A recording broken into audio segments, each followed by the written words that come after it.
Hello, everyone, and welcome back to Let's Talk Parks with BerryDunn. My name is Becky Dunlap, and I'm excited to be back with you today. We are continuing our series on strategic planning, and in this episode, we're talking about implementation. I love implementation. I love being able to see the efforts from the strategic plan actually come to life, and being able to follow through on that honestly is the toughest part of a strategic plan, of a master plan, of any type of planning effort. It's the follow through. Of course, there's value in listening, in analyzing, in, going through the exercises that you do during the planning process. But being able to actually implement and see the result is something that I get really excited about. So today, I want to open up by just asking Ally to talk about the implementation and what her perspective was on that, and then talk about how her organization of PenMet Parks has been able to make implementation fun. So without further ado, let's dive in.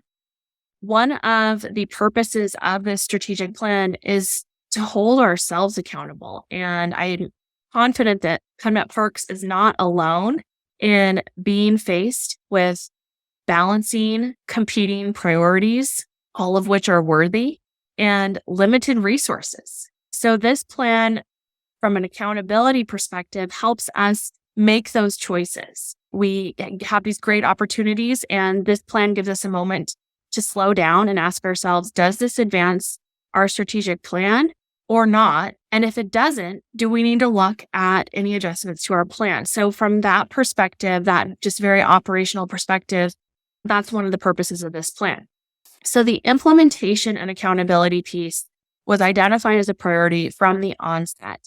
So part of our plan contains very clear instructions for how to implement the plan, how to measure success, and very importantly for our community and for our organization, how to report out on progress. And again, there's an accountability piece there. There's a transparency and information sharing piece. But we've learned that results matter. So this plan deliberately contains some checks and balances to make sure that we are reporting on those results, both internally and externally. So this plan contains some very key, very specific recommendations for implementation. We've taken that and we've mapped out the next 5 years of our lives. Ally, how did you decide on a 5-year plan? I think strategic plans that can vary, but you landed on 5 years. Why? This is a 5-year plan, and we actually, as part of the planning process, we deliberated about the length of what the plan should be. We landed on 5 years because of a variety of reasons. I think importantly, the stage we are at as an organization, as a younger organization, as an organization that is still maturing, we felt confident that a 5-year look ahead was reasonable. We felt probably a little less confident that we could do that for 10 years. Another factor that played into it, again, is the rate of change from an external perspective, things that are outside of our organization's control. So we took those very clear implementation recommendations and we mapped them out. We understand exactly which initiatives we are going to be completing in 2023, in 2024, and all the way through to 2027. Each year as the strategic initiatives, and there are 36 strategic initiatives. So each year as the current annual focus sort of comes to the forefront, we really develop what that implementation looks like.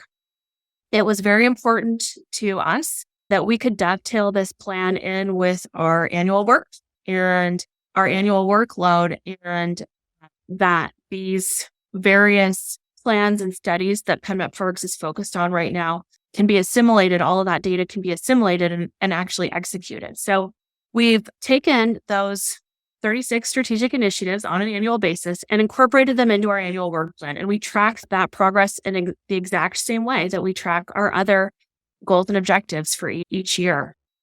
Identifying the metrics that matter to you is one of the most important things that your organization can do. And then continuing to measure those over time and tracking success is so important. So, Ally, how did you think about your metrics and how you would define and measure success? The KPIs are another really important piece of implementation. How do you measure success? How do you know if an initiative is complete?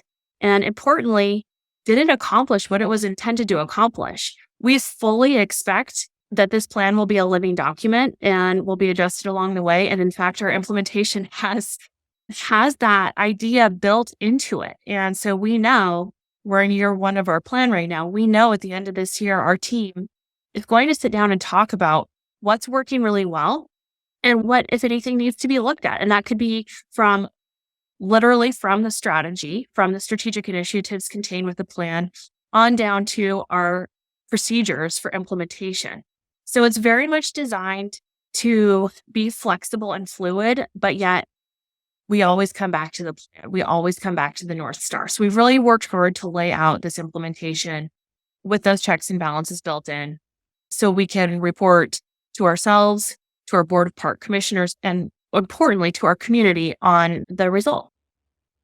I was really curious to learn more about implementation. So I asked Barbara Heller to weigh in on what she's seen in terms of highly effective agencies and how they're able to better implement strategic plans into their everyday work, or at least on an annual basis. Like, how do you actually make these things come to life? Yeah, okay, that's a great question. So I was really interested in that as a question a few years back. I thought, gee, there are some agencies I've worked with that have been very successful at implementation. There's others that not as much. And so what are the common ingredients? So what I did is I did just a random survey of 20 or so agencies around the country that I knew had done really good work on the implementation side. And I remember Raleigh, North Carolina really stood out to me as an exemplary agency when it came to implementing a strategic plan. And when I asked them, what would you attribute your success to? Without hesitation, they said it was our engagement of our employees.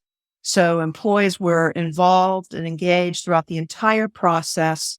So strategy really, it's not a top-down endeavor. That's what many people think, that it's really senior leaders. It's their purview to be involved in strategy, but it's everybody's job to become strategic. And Barbara, one of the things that you talk about is having a champion or a team that can really own the strategic plan and ensure that it gets implemented, right? So that, by and large, was the number one most important thing. So engagement on the process of development, but then also on the deployment side. Many times when I see an agency that's not been successful in planning, what they're missing is there always needs to be a champion or a team of employees that are a champion of the strategic plan. There always needs to be accountability assigned for who's in charge. It's also really good to have regular reporting system, like on a quarterly basis. Everybody reports on the different elements within the plan, measures, having a few key metrics of performance to identify and track how well you're able to implement the plan. Just having common touch points with employees so that they're aware that this plan is really top of mind. And then what about communicating with, let's say, a park board or city council? How do we get them involved to ensure that what they've approved through the planning process actually gets implemented? A lot of park boards or advisory boards will have committees.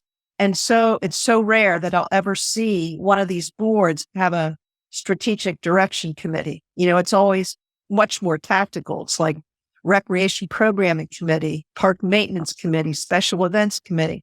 There actually should be a strategy committee because the governance system should be very involved and engaged in strategy, and it helps to elevate the conversation. We want the governance to be more focused on the future rather than the day-to-day details of how we're operating. So those are some things: reporting systems, employee engagement, keeping involved with the community and connected to the community, and then making sure that we're reporting on how we're doing. So, Barbara, what other guidance do you have for organizations that are trying to ensure that their strategic planning efforts and their master planning efforts get implemented and incorporated year after year? What does that really look like? Was to just identify strategic planning as an organizational process. It's just like we have a budget process, we have a hiring process. There should be a strategy process. Having a kickoff meeting with employees, explaining the importance of strategy, and creating a process by which every year you can retool if there's any improvements needed or made it. And I like to say there should always be a parking lot. A strategic plan typically nowadays is 3 years, maybe 5 years cycle, but you should review it every year and make just-in-time adjustments because priorities will always change. So that's something else, is that at least on an annual basis, let's take a look at what we've come up with in terms of upcoming priorities, see if there's anything that's changed. If we have any items on a parking lot, and what a parking lot is, there's ideas that come up throughout the year, we can then add those in as time goes on. And the last thing I'll say is, oh my gosh, sometimes I'll read a strategic plan and there'll be like 15 pages of recommendations. And it's like, oh my God, if somebody handed me that plan, I'd say, okay, it's time to look for a new job. I think the tendency is to overpromise and underdeliver. Be very thoughtful and intentional about making sure you're not going to bite off more than you can chew. So now if we turn it back to PenMet Parks, I was curious to know from Ally, who has been the champions in PenMet and really in charge of implementing this plan. So here's Ally to talk about that strategic planning implementation team, which they most appropriately named SPIT. Definitely. So we knew that we needed, and this is actually a recommendation in our strategic plan, so we memorialized it in our plan. We knew that we needed a central person or team to champion this plan. So we developed the strategic planning implementation team. We realized that the acronym was SPIT, the SPIT team. Ultimately that name stuck. So we turned it over to the SPIT team to say, hey, is this what we really want to be called? And yes, we did. So now we can say things like, we're spitballing here, or let's get the SPIT team together. So we have established the SPIT team to champion our strategic plan. The role of the SPIT team is not to do all of the work. It is not to go out and lead every one of these 36 strategic initiatives. This team is very similar to the staff values team. It is comprised of representation from different parts of the district. There are no members of the executive leadership team on the SPIT team presently. So this is another great way for staff to be involved. The primary focus of the SPIT team is to champion the strategic plan. The SPIT team members are each assigned specific strategic initiatives. Of course, those are the initiatives that we're focused on in the current year, to be a two-way source of communication, to be a liaison. Many times, SPIT team members will not be assigned to a initiative that necessarily lies within their division. So it's a great cross-division, cross-departmental way to, again, open up those channels of communication to really allow people to learn and be a part of areas that might be outside their typical day-to-day work functions. I mentioned two-way communication. So we want the SPIT team members to report out. We come together typically once a month and we talk about the strategic plan and the updates. So SPIT team members bring updates to that meeting, but then they go back to their divisions and they report out. So it provides that visibility district-wide into sort of the pulse of the plan. We've also created a planning dashboard that we will share on our staff intranet site. So at any time, any staff person can check in and say, oh gosh, what's the status of this particular initiative or this strategic theme? How are things going? So we really want to have that transparency, that visibility, and give people the chance to ask questions and learn more. And how does this affect me in my role here? How does this affect this park or this program or this part of our community? So the SPIT team members are really empowered to have that two-way communication and then to champion these specific initiatives. And sometimes that means going to another division and saying, hey, we think that this particular initiative, this tactic is in progress. How's that progress going? Any challenges you see that are not to report back to the team? So we are just getting the SPIT team off the ground. Again, we're in year 1 of the plan, so we're not quite 6 months in yet, but I'm excited to see where this team goes and how it can really help reinforce both progress, but also communication and information. Awesome. I loved hearing about the SPIT team. I love talking about implementation, and truly this entire series on strategic planning just helped me reaffirm what I knew, but also to learn new things. And implementation was certainly something that sparked an interest for me. And I'm going to continue to ponder and think about the potential for dashboards in how we track implementation and also some of the other metrics. So this won't be the last time you hear from me on that. But for now, I just want to thank Ally Bujacich from PenMet Parks, who's been a great partner for both the strategic planning and the master planning efforts. We loved working with you. And for anyone who's curious about those planning efforts, they can go to their website, penmetparks.org, see their plans there. And if you want to learn more about BerryDunn and what we do, you can go to berrydunn.com/parks-libraries. Next week, we're going to have another episode, but this one's going to be specific to strategic planning for libraries. So that's going to complete our series on strategic planning for now. And then we'll be coming back with a new format, a new style after that, where we have some more casual conversations with some of our team members. And I'm excited to reveal who the new co-host on this show is going to be. So excited for that reveal. So I'm going to leave you hanging on that note. And until next time, let's talk parks.